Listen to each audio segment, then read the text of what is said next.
Welcome back, everyone. Today I want to talk about turnouts. My railroad has all Peco turnouts, and they're all code 80. Now, before installing the turnouts, I found that the guardrails were a little bit sloppy, and I was always afraid that the wheels would hit the point of the frogs. So what I've done, I'll come in here a little closer.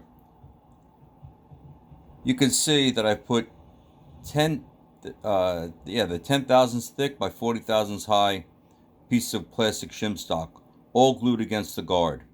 It helps to pull the wheel sets away from that point.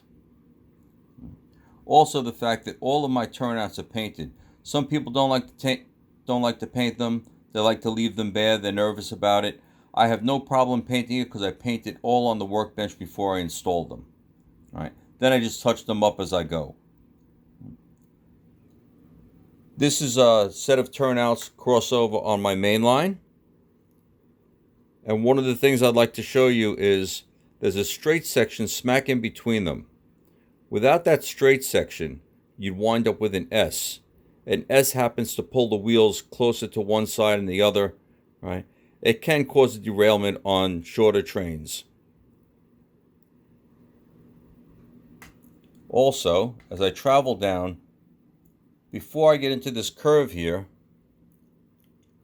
all right, as it comes into the turnout, you'll see there's an easement and a little bit of straight track in there. All right. Same on the other side. We got some straight, and then it goes into the curve. All right. Once again, I always try to avoid the S. I don't want the shifting of the trains where the couplers are. All right. On a yard, you don't have any issues. You're moving very slowly through a yard. You should be okay. But on your main line, always go with the largest turnout you possibly can. And always have easements or straights on each end of it.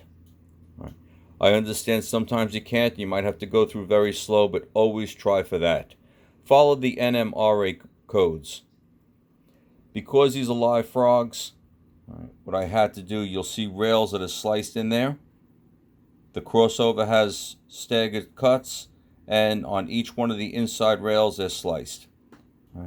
I'm using micro little relays to drive them, to power them, only because I happen to have a surplus of a couple of hundred of them. So there was nothing to hook them up. Every time the turnout is thrown, and I'm using Peco solenoids underneath the bottom, they go down under the layout there, and down on this side here.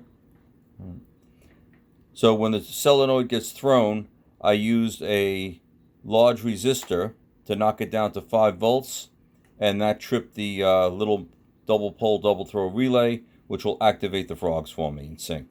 All right. Another nice feature about this is if the turnout is thrown, right? Let's say it's thrown for the crossover, and the train is coming in on the straight here, right? It will automatically stop because it's created a dead short. It'll stop everything, and I cannot derail the train as it passes through. So a little nice touch. I didn't realize until it was done, but I'm happy that I did it that way. Okay, thank you for viewing. Please check the like button and the subscription, and I will send another one out soon. Have a good day. Bye.